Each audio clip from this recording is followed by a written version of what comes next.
have no same opportunities than others using an anime TV show, right? And today we're gonna see a couple of clips from movies. Do you like movies? Do you like? Not really. Oh wow, that's strange. TV shows? No. Oh my God. Video clips, music. Yes. Okay, well, at least we will show you. I will show you something that you probably like. And at the end, we're gonna discuss some of the things of your interest. I will be briefly explaining the theory. The theory in which my research is based, and this is a theory called theory of the imaginary. This, of course, this is all based on the idea that imagination moves us more than logic, perhaps. Okay, we live supposedly in a rational world, but still, many of our beliefs, religion, ideology, whatever, are very important for the things we do in real life. Okay, so let me try this. Have you heard about Medusa? Yeah? What do you know about Medusa? She's the gorgon in Greek mythology. The what? Gorgon. Yeah? Of what? Well, when you look at her, she turns into a statue. Okay, exactly. If you see her, you will be turned into stone, into a statue. And of course, you will die, right? And do you know why Medusa is like that?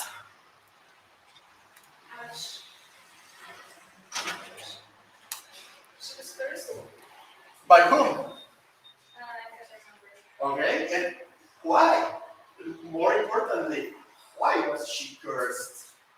I think I heard a lot of theories. One of them is that she was raised by Satan, and then Athena burned her as a revenge or punishment. I'm not sure it's really Okay, excellent. There are different versions of the myth. It means that myth evolves, myth changes. Myth is a very powerful narrative, a very powerful story that somehow it prevails. It continues giving us messages or lessons if we are prepared to see it. It is not something that you can take for granted, or it is not going to give us its message for free. We have to somehow get into it and be part of it. Okay? And we're gonna talk about this methodology and this theory very briefly, as I said, and we're going to explore this evolution of the representation of the figure of Medusa and what we can reflect from that. Okay, if you have any questions, please just raise your hand or your voice. I don't care. I like being interrupted, so feel free to do it at any time, okay? And well, my name is Luis Alberto Pérez-Amezcua. Who can say it as fast as me? Luis Alberto Pérez-Amezcua. Who can try? Who want to try? Go ahead. Oh, that's the same feeling I have when I see something in Slovak. Even though it's very nice to have been here just for a few days and start identifying some words that are similar, of course, to English or Spanish. Well, and as your professor told you, I'm from the University of Guadalajara in Mexico. And this is Mexico.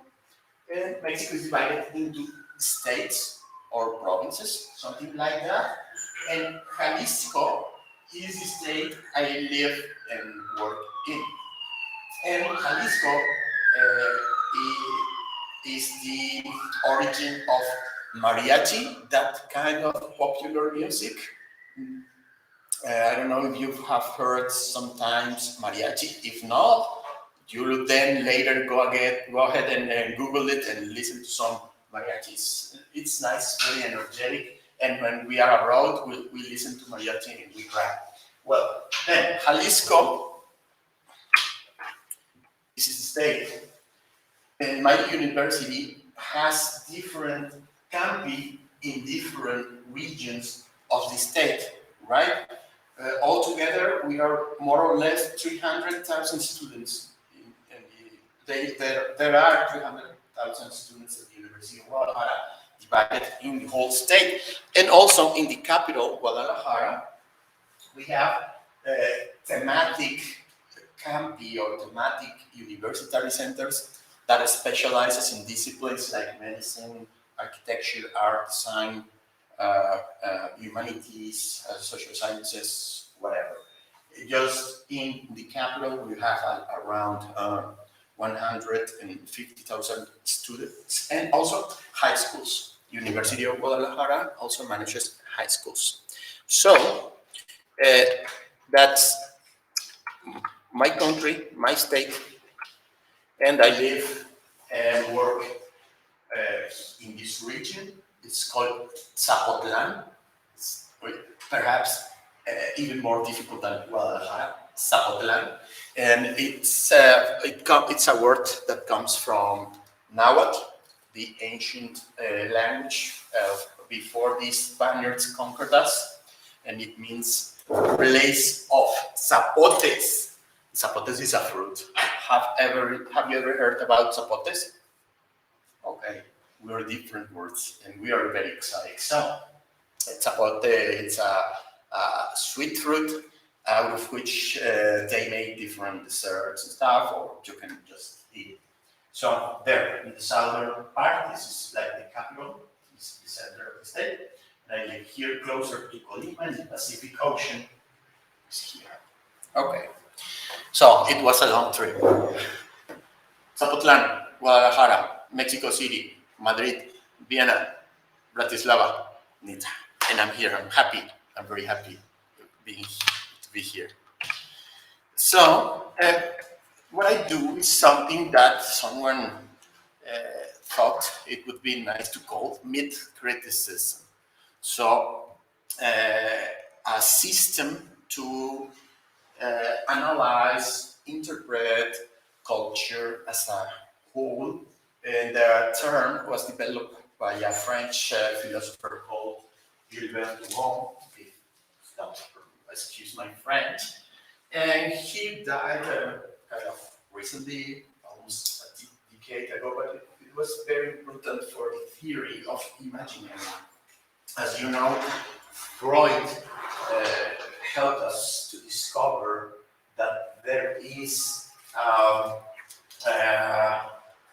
mental structure, different levels of our mind, and based on some of his theories, but also from another anthropologists and philosophers and stuff, he developed his theory of imaginary. And the theory of imaginary is based, myth criticism is based on that theory, okay? So that's the guy we have to blame too.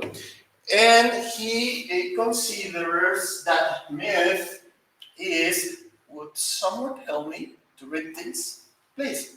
An explanatory, symbolic, and dynamic account of an extraordinary personal event, with a transcendent referent without historical testimony, made of a series of invariant elements, reducible of themes and subject to crisis. Okay, it's a long definition, isn't it? And it's not over. We have a second part of it. But let's wait and let's try to think about the components of this definition because it's important. So, it explains something, okay? It has an explanatory character. So if it explains something, there's something to explain. And it is also a symbolic narrative.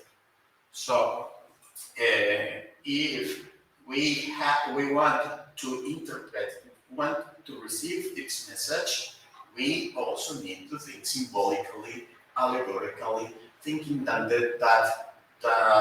there are different levels of meaning. Okay, and, we have to read not only the lines, but between the lines and perhaps further than the lines. That's the idea. Uh, Colors can be symbolic, the cosmos can be symbolic, and it's a different reading that it offers us. So it's dynamic. It's not always the same. We're going to be this dynamic in the example of Medusa, and it's always something extraordinary, something transcendent. There's something a different reality, not this one. Reality is not mythical at all.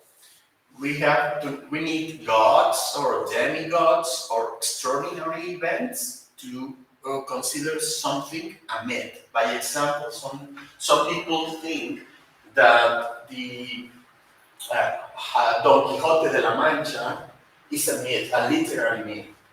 Okay, it is not, because it's a very famous and a very important and very influential novel, but it's not. It has not this transcendent character. Okay, we have another literary myth that is a myth, and it's the myth of Faustus. Have you heard about the story of Faustus or Dr. Faustus? Okay, please, can you remind us what is more or less that about? No, it's like about hell. About hell, yeah, of course. Devil is there, of course. Yeah, and Faustus was like, uh, it's really hard to remind Don't us. worry, it's okay. It says that Faustus was the devil himself, yeah, and that's it. Yeah, he sells his soul to the devil.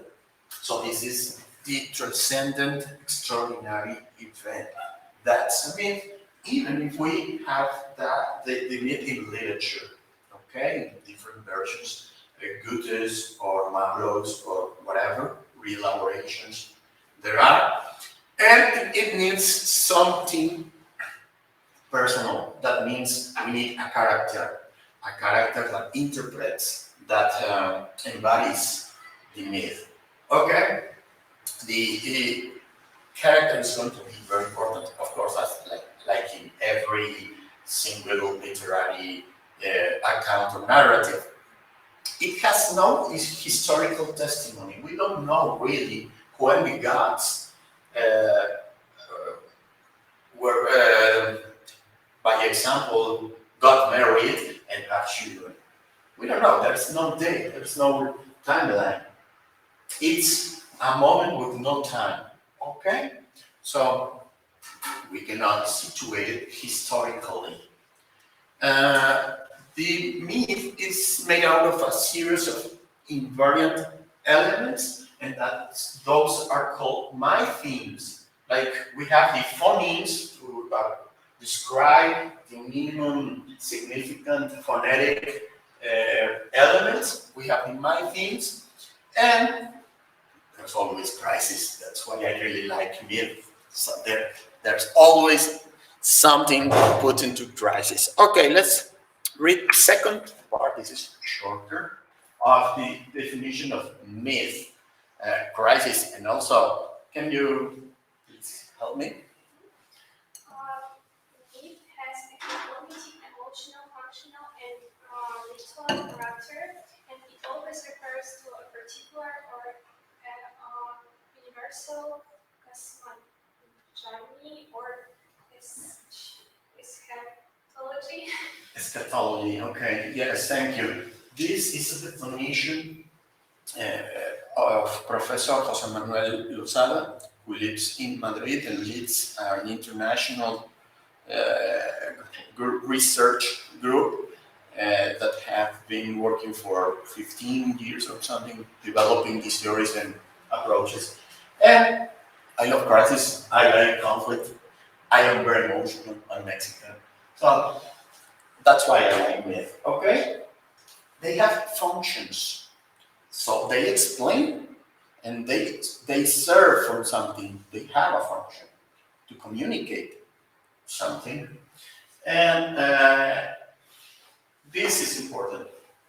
Cosmogony is the origin of something, and eschatology is the destiny of something. What's going to happen when the world ends, by example?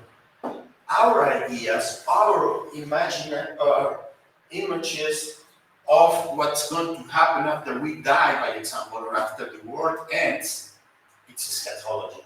And it's, again, just part of our imagination. We have theories or we have heard stories about what's going to happen after we die, if we're going to go to heaven, or if there is nothing afterwards. Okay, but that's all imagination. We have no proof. Some scientists have tried to find scientific evidence of what happens to the soul, or if we have a soul. Do you think we have a soul? You do. Who thinks we have a soul? Raise your hand with conviction. I do. Thank you. Okay. If we think we have a soul, we have the idea of a moral pattern to follow. Okay? If we want to have a good life after life, we behave. We don't kill, we don't die, we don't, you know? That's an ethic function of imaginary myth. Okay? And we have many eschatological myths right now going on because we are scared. We have wars. When I don't know what did you think when the war between Russia and Ukraine started, and all these atomical discourse. Okay, I don't know what did you think, but of course, even if I am there closer to the Pacific Ocean than you, I was afraid. What if? What if it happens? Will the world survive? Will some species be still alive after that? Are we going to be the ones responsible of the end of the world? Not a plague, not God sending rain until we all die, not Noah's Ark. I don't know, but those are ideas that moves us. And if we are attentive to popular culture, we're going to find many eschatological myths. Well, one simple cosmogony, Adam and Eve. That's a cosmogony. And that's the thing. Did it really exist, Adam and Eve? I don't know. As I said, conflict, crisis, lots of ideas. That's why I like it. So this guy, after writing a book called The Imaginary, wrote Les Structures Anthropologiques de l'Imaginaire, something like that. I don't speak French, but I imagine I speak French. So there are different editions. This book has been translated into many languages, including Spanish. This is the cover of the book I have, and the one I studied for my PhD dissertation. I applied myth criticism to study 3 Mexican novels that somehow re-elaborate different myths, Greek myths, strange, but in Mexico also the influence of Greek mythology is very strong. And I found this. Is it in Slovak? The title? Is it in Slovak?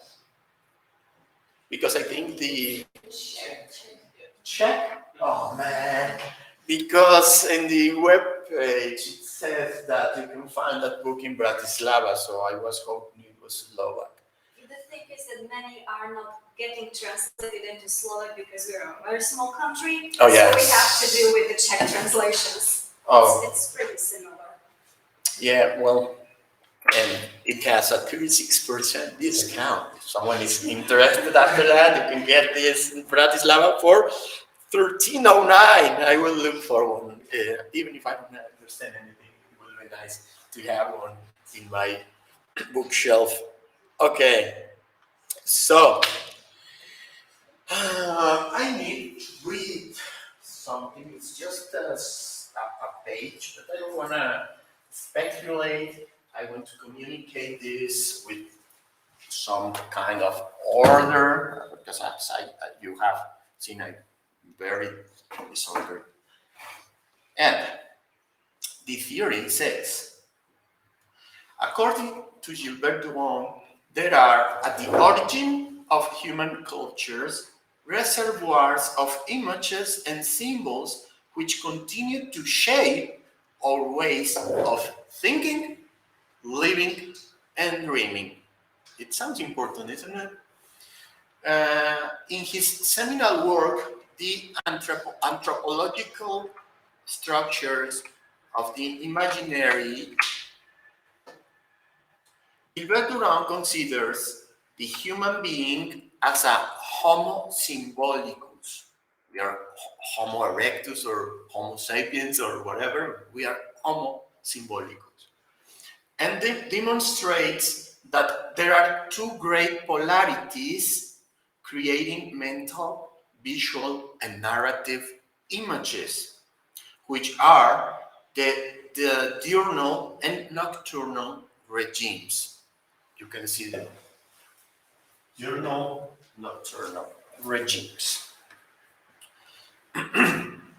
Now, these polarities are based on opposing worldviews or structures of the imaginary. Arising from the diurnal polarity, the heroic imaginary structure of the human imaginary, characterized by the verbs to distinguish, to separate, to ascend, or to purify, which emphasizes actualizing an outcome, striving, initiative, and action, separating good and evil, and conquering one's obstacles. It refers to an energy of productivity related to identity. That's one of the big structures in which they think our mind is divided or something like that, structured. B, arising from the nocturnal polarity, the mystical or intimist imaginary structure, characterized by the verbs to confound, to descend, to possess, and to penetrate, that emphasizes intimacy, passivity, refuge as a fortress, peaceful rest, and relaxation. The mystical structure tends to merge things together. It refers to an energy found in solidarity. Linking the two polarities, Durand also identified a third structure called synthetic, later renamed systemic, occurring between the nocturnal and diurnal polarities. This requires the coexistence of both heroic and mystical structures, which is best represented by the energy of regulation encountered in the systemic imaginary structure. In this imaginary structure, there is a harmonious coexistence of both imaginary systems without mutual exclusion. This refers to the notion of or dialectics or symbols such as the yin and yang or the expression coincidential oppositorum, coincidence of opposite elements, also used by authors like Eliade and Jung, in order to describe the essence of the systemic category. This structure is well described by the verbs to return, to grow, to progress, or processes such as historicity, maturity, via the verbal schema to link. The visual representations in the table demonstrate the main differences between the three structures. A light gray color circle is used to represent the heroic structure, as it echoes the diurnal polarity, the verbal schema to distinguish. A darker black circle is used to represent the mystical structure, as it echoes the nocturnal polarity, the verbal schema to confound. Finally, in the middle, a swirling circle with both the light and the dark colors is used to represent the systemic structure, as it echoes the verbal schema to link. Note that in the systemic structure, there is no blending of the two polarities, which would be best be represented by a darker tone of gray circle, blending light, gray, and black. Instead, the swirl illustrates the harmonious coexistence of opposites. That's the thing. And this text is written by Christian Belhumer, a Canadian researcher, a Canadian psychologist that has been used to one's theories for different purposes, even for therapeutic ones. And it has formed also a group of researchers, some of them from different countries, to explore different behaviors based on these orientations or these regimes. Another French researcher invented a test that is called the archetypological test with 9 elements, which are of course based on this theory, to determine whether if a person is more inclined to the diurnal or the nocturnal regimes. Gilbert Dubois, in a different book, I don't know if in this one, in Figure Mythiques, Visage de l'Oeuvre, mythical figures and aspects of the work or something like that. He analyzes the visual representations of 4 different famous painters: Durero, Rembrandt,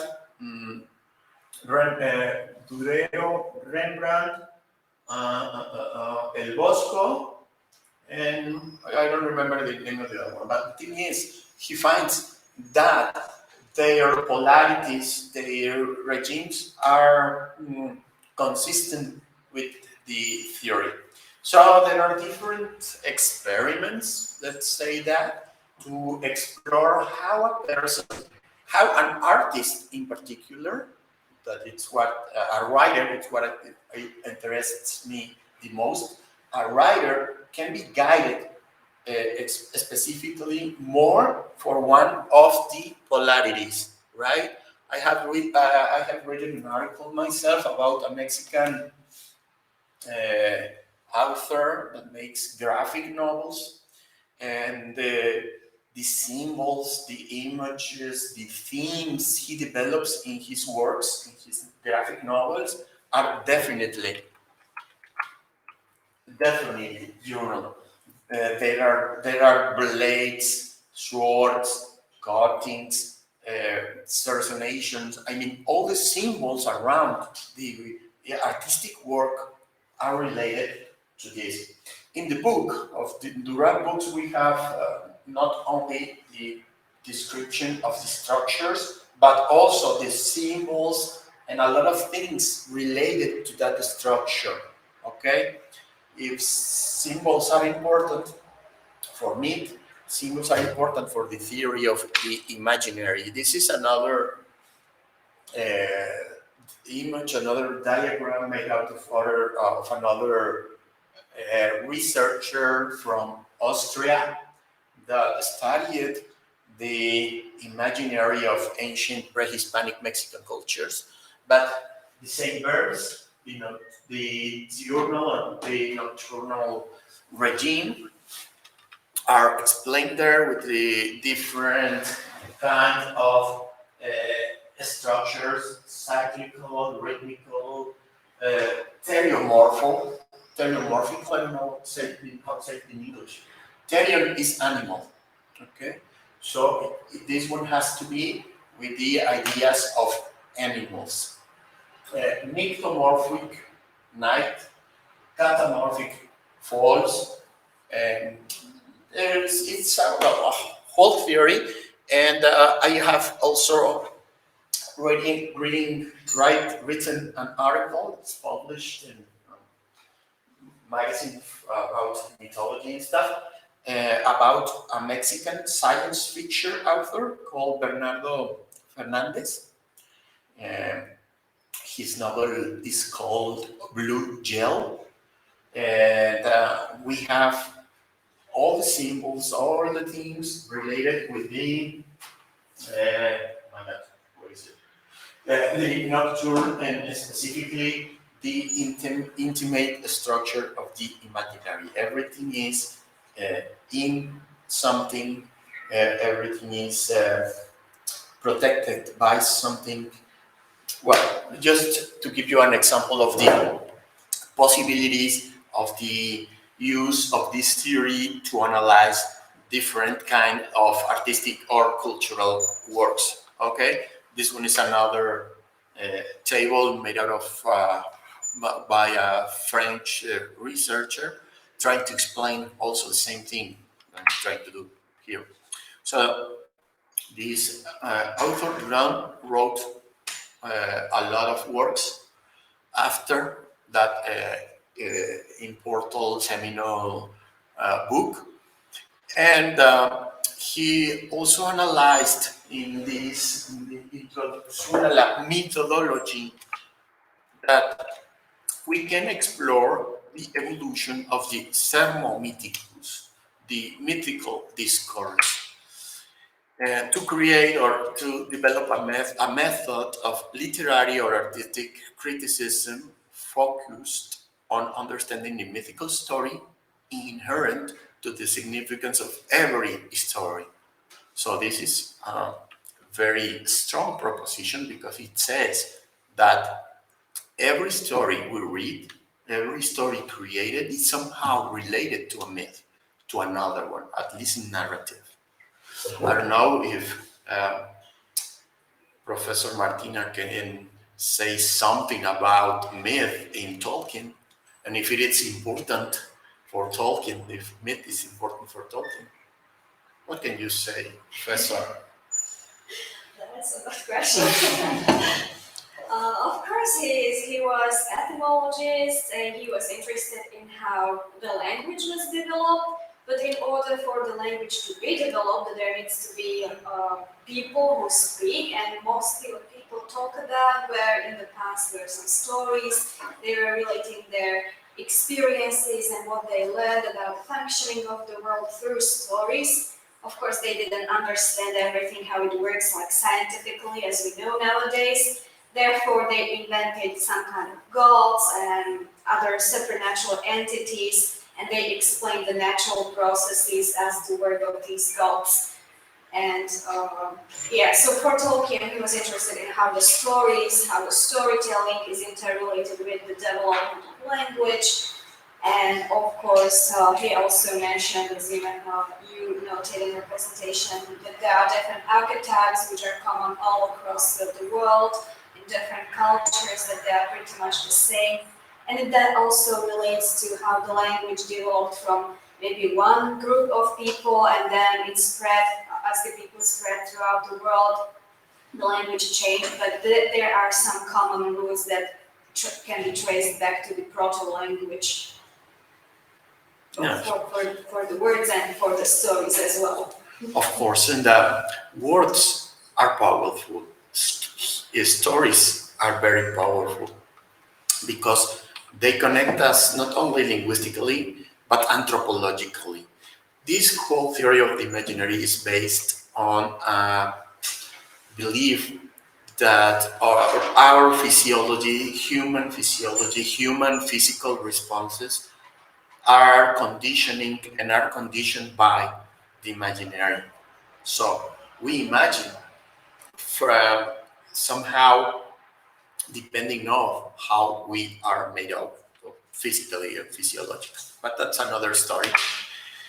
I'm going to skip the methodology thing because it doesn't really give us a lot, and I want you to see what I want to share.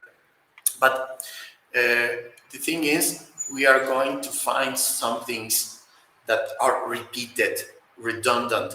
Something is obsessive in an author. The author is insisting, and that's the thing that should call our attention, and that's the beginning for our analysis or our research. Okay, why is this guy painting so many swords and knives and is cutting things? Why is he insisting in it? Okay, so how are they combined? Why these symbols are somehow uh, dialoguing, thinking, talking between each other, and we have the one example of a myth analysis. After we have found that, we can apply something like the thing Claude Lévi-Strauss, this French famous anthropologist considered to be the father of structuralism, did with the lessons of the myth in Oedipus, the myth of Oedipus. You know, the guy that married his mom, and then his mom committed suicide, and he took his eyes out. Do you know that guy? Well, and Freud was very interested in this myth, of course. And what Lévi-Strauss did is to trace, to analyze the whole myth. Okay, not only this single story of Oedipus and these things, but the relatives of Oedipus. Okay, so when he put the different my themes or the different particular issues of the myth in a table, he discovered that the same things were happening with different characters.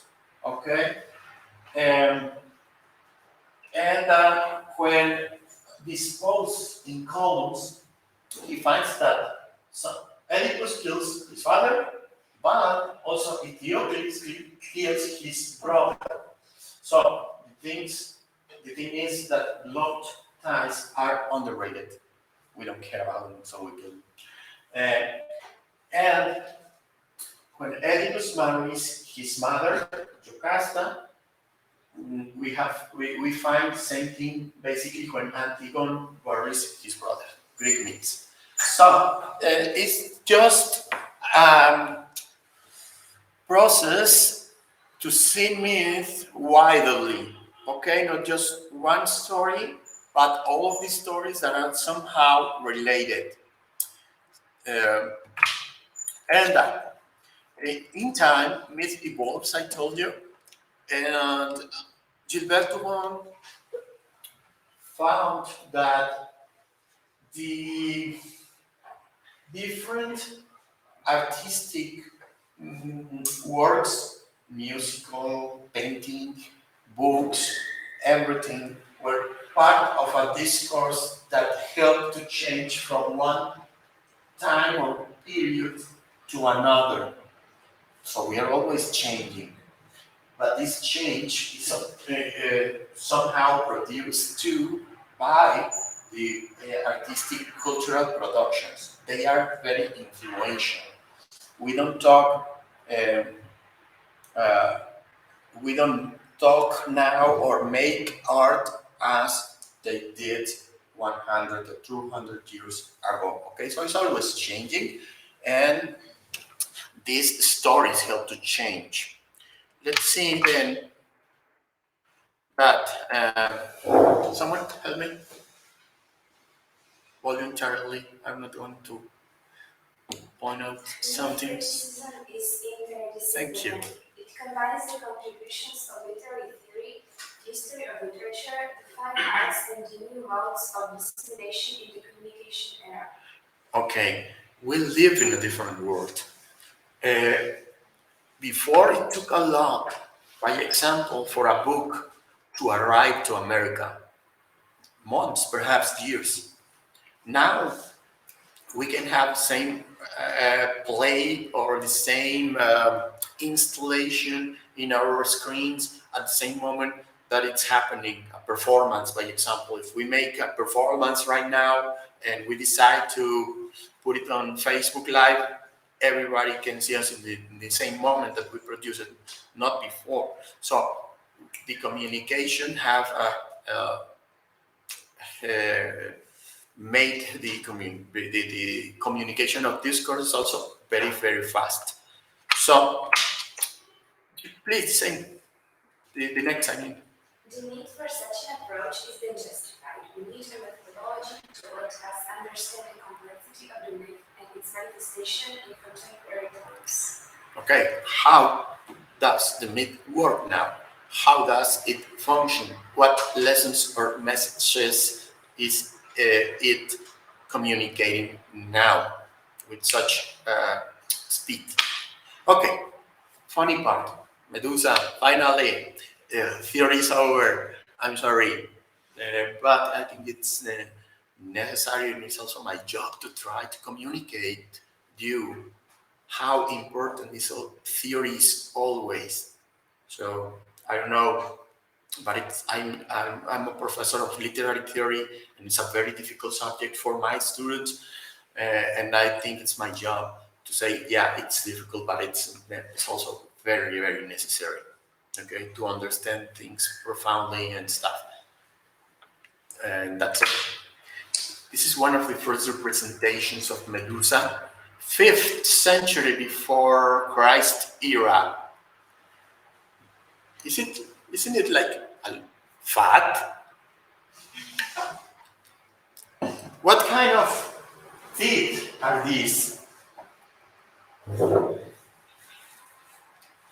If we think about Medusa, we really don't think about her with swan teeth, or what's the name of this kind of tooth?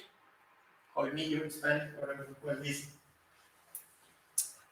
And we can see the snakes here all around the big face, the big tongue. Okay. It was also represented. This is a different red pottery thing, but also from the 5th century before Christ.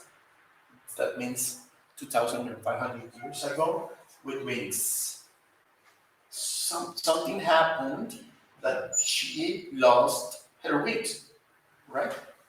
And it's very important because wings are a strong symbol, a very important symbol.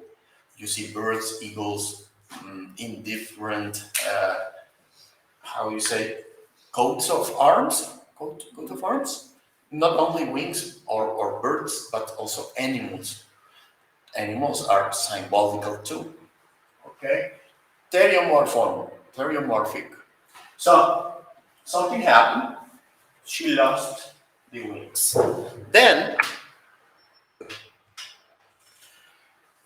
we have this famous story. Perseus decapitates Medusa, and we see him with this curved sword, symbolical, of course, separation of good and evil.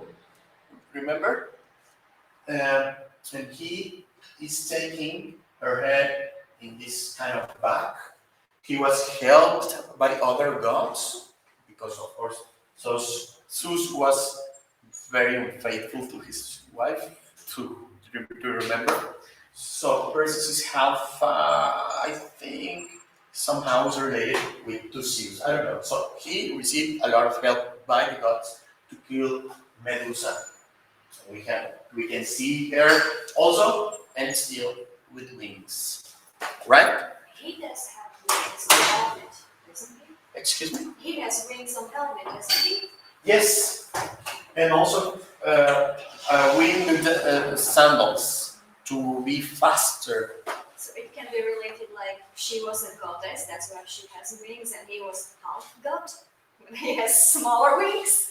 Yeah, probably. I think that was given to him by Hermes, so he could escape more quickly because he received help from the gods. I think he gave him sandals and maybe also the helmet. Yeah, he had the helmet, and he also had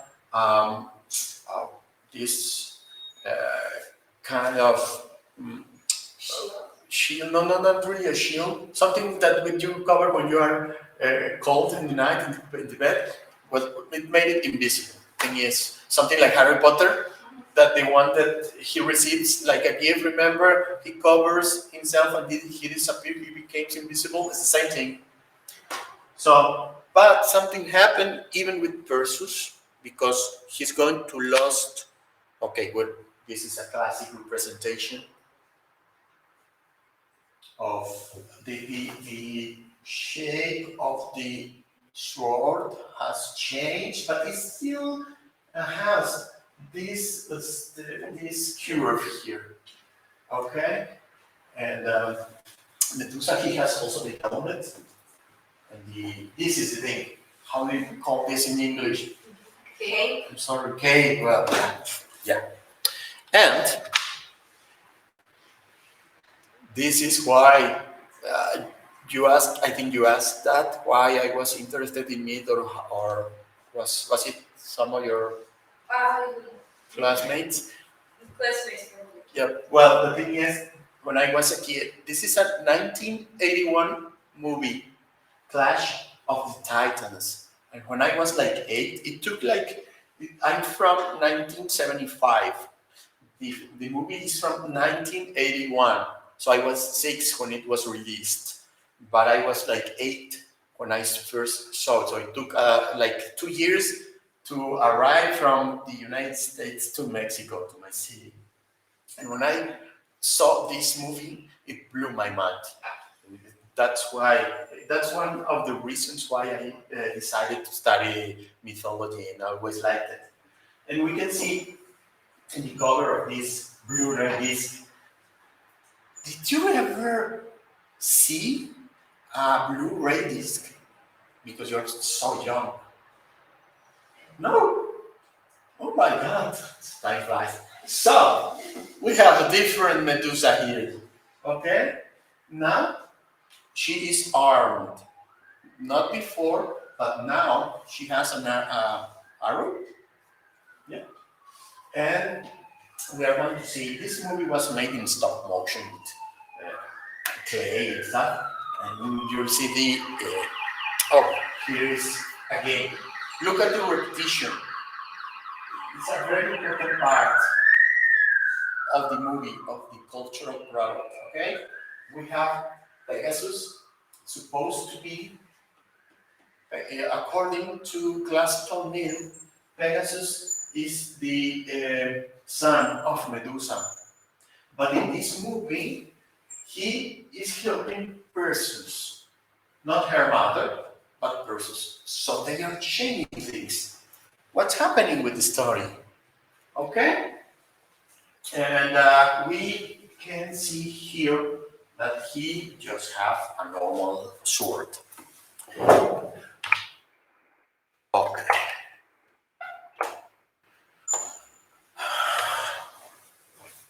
Wings, but now in shield. And this is a clip from that movie.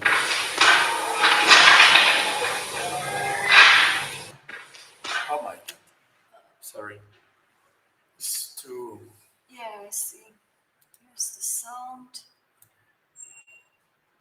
Okay.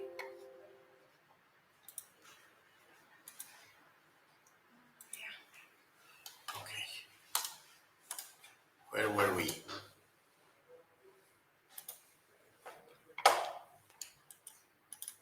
Oh, no. Get stuck. It's a curse. What should I do? The last one, maybe.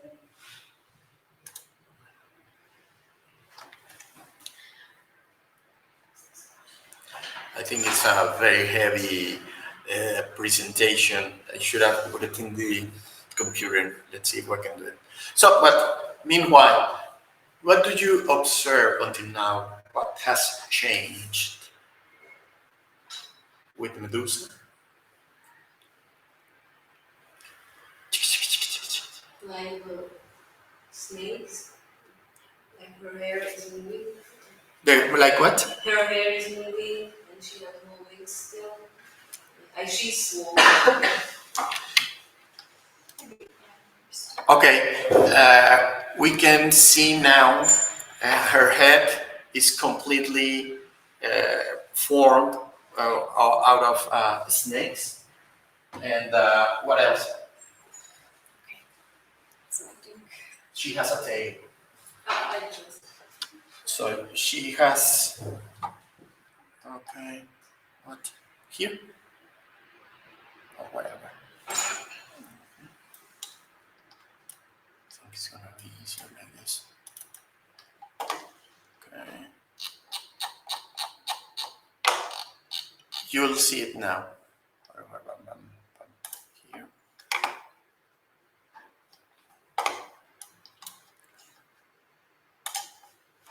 See if it works.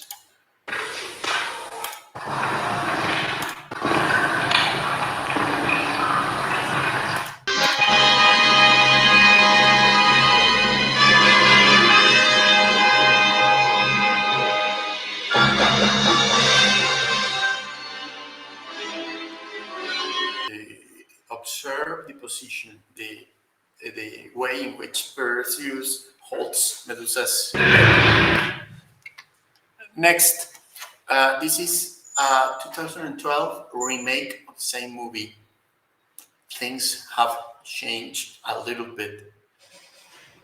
By example, well, we have the same position and the same, I don't know how to say, exhibition of bravery, or I don't know, from Perseus. And look at the difference of the rhythm. Everything here is going to be faster, much faster.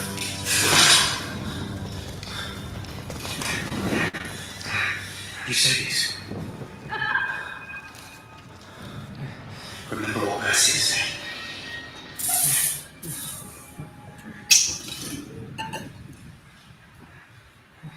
Eyes down.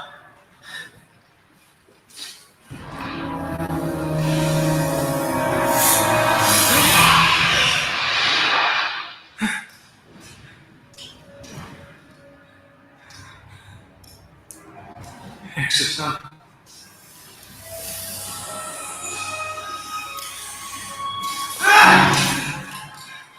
Eyes down.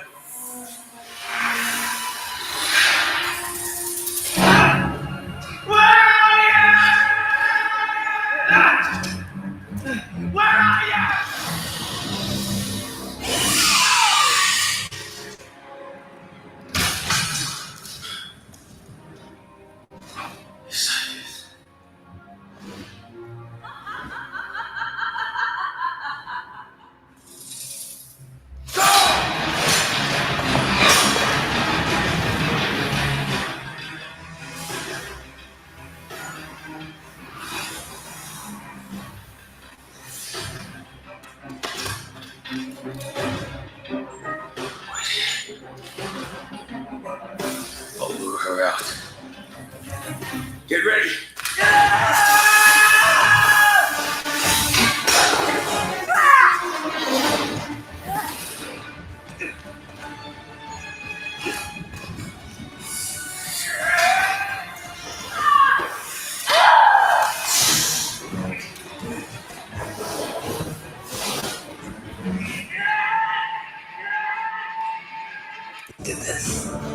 I'm sorry, I'm going to go faster because we have just 10 more minutes.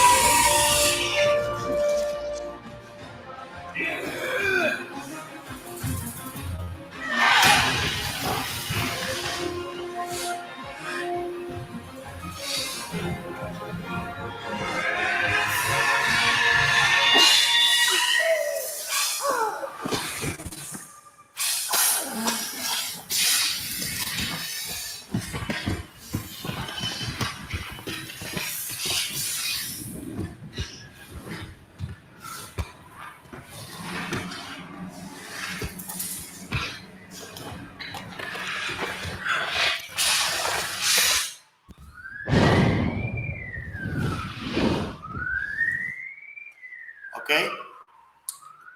Any differences?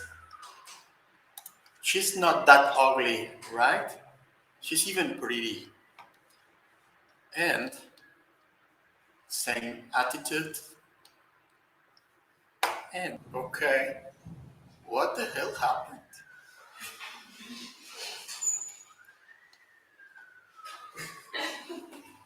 It's a very different Medusa, right? First, she loses her wings and and she's transformed into a snake. His body is also like a snake. Symbolically, the snake has relevance. Ask Eve. Huh? It's the same as the symbol of sin, by example, of original sin. So you can observe that mixing a symbol from another regime or from another mythology alters the meaning of the representation. It's not the same Medusa.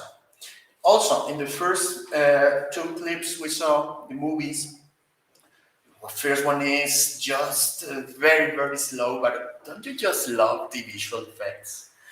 Um, she is there where she lives and she is attacked by Perseus, right?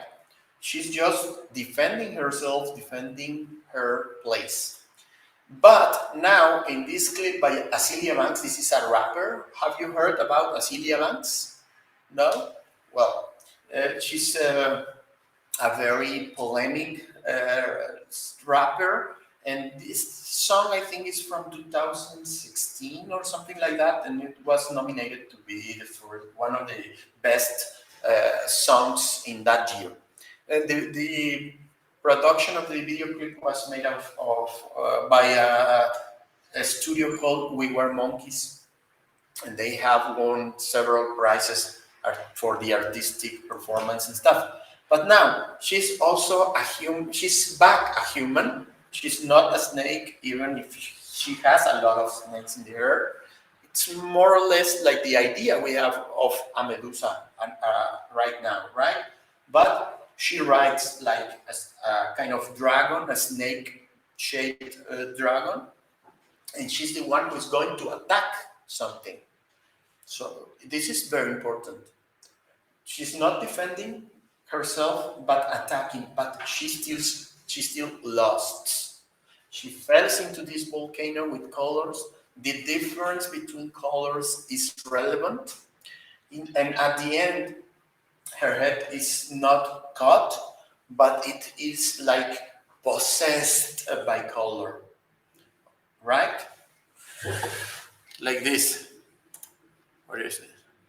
You can see that the colors are taking her, possessing her, changing her.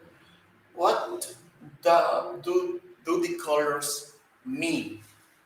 That's the thing.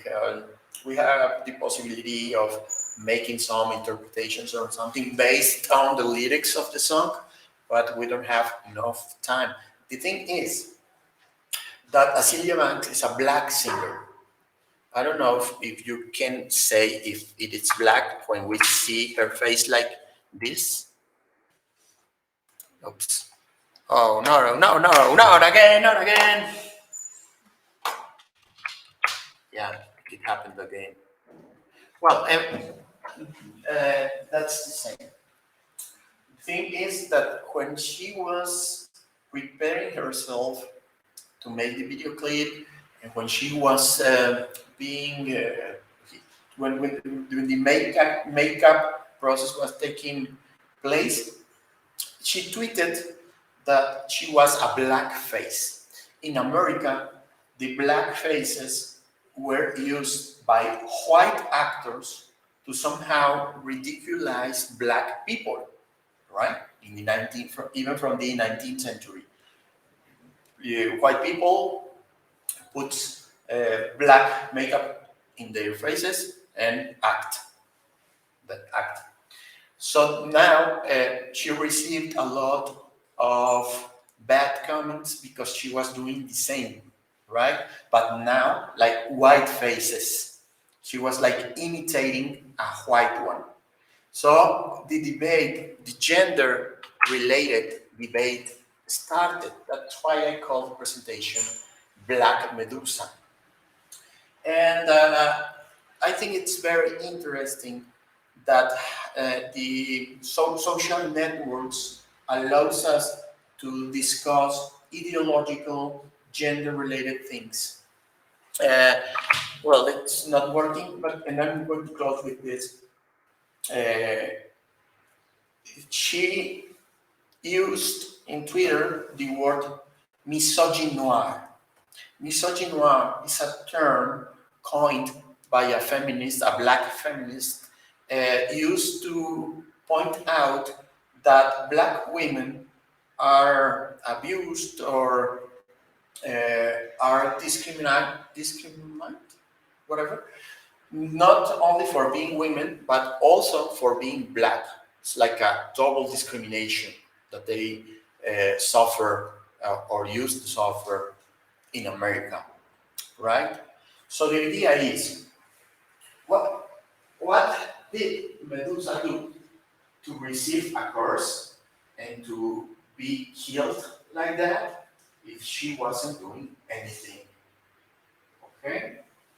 Um, why did she receive this curse by Athena? Because she, according to Hesiod, in his theophany, a text from the 8th century before Christ, um, Medusa was just lying with Poseidon, and that's why she was cursed. But according to Ovid's later in the 1st century, Medusa was raped by Poseidon. It changes everything. If Medusa was raped, then she was innocent and she didn't deserve to be cursed, right? So now we have like a legal and also a logical system to punish the mortals, the women. Here, because Poseidon, thank you. Here, misogynoir is misogyny directed towards black women, where race and gender, two things, race and gender both play roles in bias.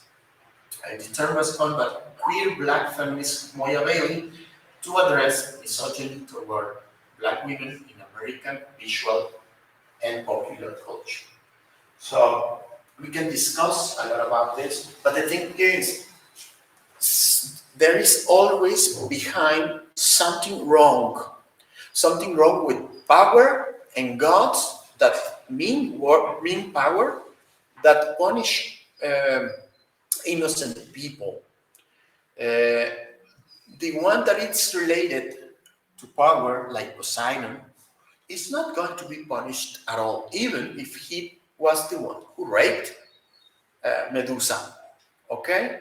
Yes, please. I want to say that because of this, because people are becoming more aware of the version of the myth where she was wrong, that the symbol of Medusa nowadays she's sort of a symbol of power herself, like the Medusa tattoos. I don't know if you've heard about it, but basically it's a tattoo for people who have been sexually assaulted, but it's like Well, it's like a silent symbol, like only jobs you know about it, because someone going to listen to you, so she kind of symbolizes power, now these people sympathize with her. Thank you very much. It's a very illustrative example of how the figure of Medusa can be used to rethink what's happening with women. Okay, and this is Cecilia Banks. It's not. She doesn't look like the same, right? And this is the picture she posted on Twitter, and that created all that debate. This is a Mexican Medusa, something very weird in the border of Mexico and the United States, a mix of symbols. We can see here the Virgin of Guadalupe. And this is just to show that Medusa is everywhere, somehow is trying to say something in different ways, in different cultures. The Versace logo is Medusa, so they are trying to use it also to buy or to sell. Right? This is a very interesting novel by Nellie Arcan, a Canadian author. And I'm not going to talk about it, but I strongly recommend it. The myth of Medusa is re-elaborated there.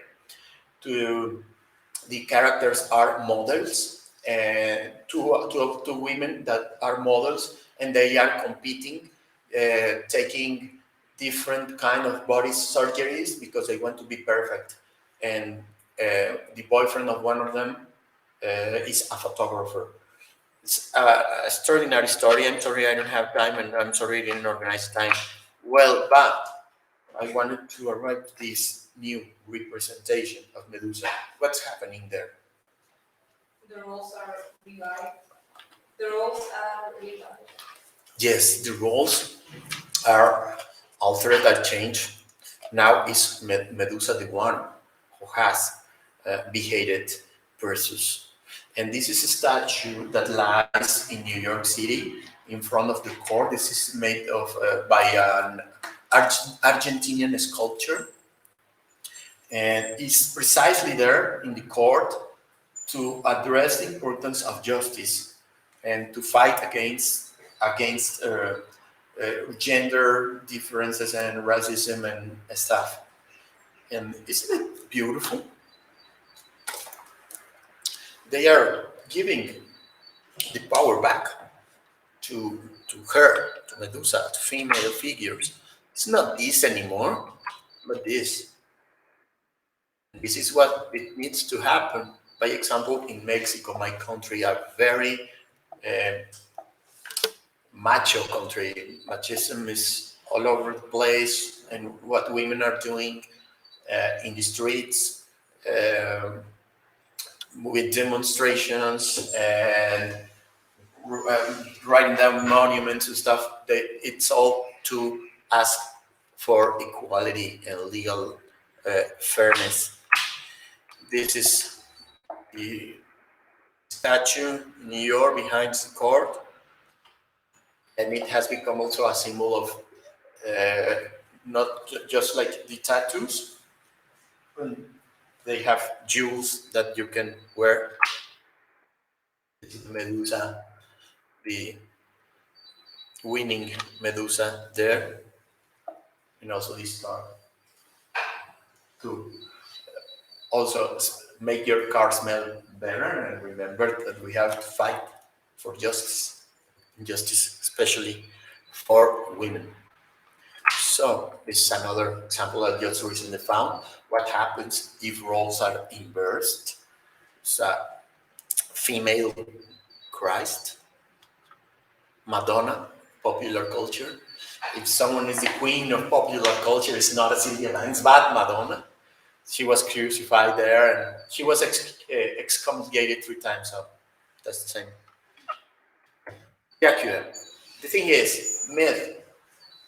If we analyze how myth is changing, how myth can be re-elaborated, how can myth be used to teach us new lessons for justice, for equality, we can use it even in our classroom with our kids, with whoever we are working with.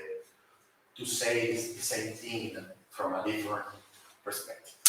I hope you found something you like in this presentation. Thank you very much. Have a nice day. And of course, if you have a question or a comment, go ahead. I have time. But if you don't, I understand. Questions? Go ahead. Yes. At the start of the presentation, there was information that myth isn't connected to certain historical events and places. And what about Trojan War? Like later, Troy was discovered, and it seems that myth is like connected to some historical events that seem to happen somehow, and myth is like getting into history, especially ancient history. In Troy, you mean the city of Troy? Trojan War, the myth, and the Trojan War. the actual city of Troy that was discovered by archaeologists. Yes, of course. It's a very interesting question. In Istanbul, there's this archaeological museum, and they have there exposed the different levels of the different cities of Troy that have been. And of course, it is an historical event, but it was like used as a pretext to view the myth, because of course Troy existed, but was created by humans, not by Poseidon. Troy was supposedly built by Poseidon, and that's why he was very angry to Odysseus, for example, because Odysseus helped to conquer Troy. It was Poseidon's city. So, yeah, sometimes history serves as inspirations for literary works, like the one, like those from Homer's. But the presence of gods, the interventions, the direct interventions in their relationship to Greek religion makes it a myth. Not the historical part, but the transcendent thing. I don't know if that answers your question a little bit. And I think it's funny that for like ancient people, philosophers and historians who wrote the history, it seems that myths weren't just myths. It was something that happened long ago, and there actually were heroes, and they were actually taking part in this war. But it happened like a long time ago, and now there is only history, but it's myth for us nowadays. Yeah, absolutely. I think for this, when it comes to historians, recounting certain events so far in the past, like the accounts we have from the historians themselves, they're not very accurate because they would over exaggerate, they would lie, they would claim that of course they won. So like if you look at this myth, that's where the myth already begins, like the first written words about the Trojan War, like it is already kind of a lie. Like they would battle everybody all the time, like all the empires, and so somebody always had like a different definition of what happened. So maybe this is like the myth already, because like Homer himself is kind of biased, like every historian is biased. So it's like when a king is writing about what happened, of course he's going to say it was better. Yeah, it's very interesting. The thing is, I believe that one of the good things of myth is that it doesn't lie. It is a lie, but it doesn't lie because it is connected to human nature and human nation. Tolkien, when I can infer, Tolkien had a quote that myth is a truth breathed through silver. A myth written Is a truth breathed through silver. Yeah, that's a very good definition, a simpler one. Well, the idea is that behind every story is another story that can be used to think about our lives, right? And myth is alive. I don't know if you have a religion, but people that have a religion is living the myth. It's the ritual part of the component of their real life. So myth is that important because many people live according to it. Well, I'll let you finally go. Thank you again. It was a pleasure to be here. I really enjoyed it. Bye. For the presentation was really entertaining and it's a pity we didn't have enough time. Yeah, I have more things to